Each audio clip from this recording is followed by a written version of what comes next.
Man pirma mintis bežiūrint, tai buvo tokia racionali savotiškai, nes aš galvoju, va kaip gerai, reikia taip daryti, reikia mūsų tą Čiurlionį visom moderniom priemonėm aktualizuoti, viską daryti, kad būtų prieinamas tas mūsų unikalus, stebuklingas kūrėjas visiems, o po to, aišku, jau tu paneri į tą patirtį, dingsta visos racionalios mintis, jau tu tada tiesiog nardai, tu skraidai ir tas pasidavimas tam skrydžiui, yra fantastika. Tu skrendi iš tikrųjų ir tu atrodo nusileidi iki pat apačios, jau vos nečiupinėjai tas gėlytės rankomis, tada vėl kyli ir per tą įspūdingą patirtį, tu tiesiog pabuvęs paveikslė jau žinosi, jau pajusi ir jau tada galėsi dar toliau domėtis Čiurlioniu ir jo kūryba.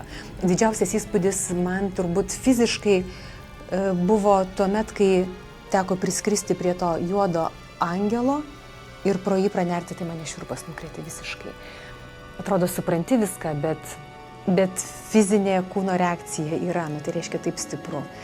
Ir muzika, kokia muzika nuostabi. Ir kaip nuostabu, kad anūkas Rokas Zubovas sukūręs ir įgarsinęs savo prosenelio vaizduotę. Tai čia kosmosas yra.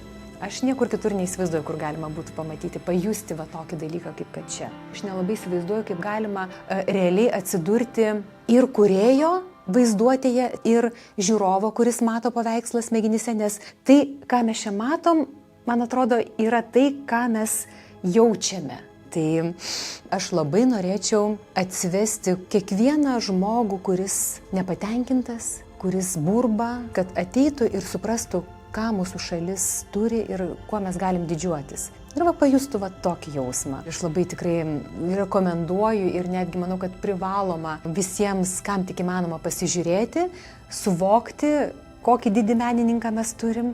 Ir galbūt nuo tų įspūdingų patirčių dar toliau domėtis Čiurlioniu ir jo kūryba.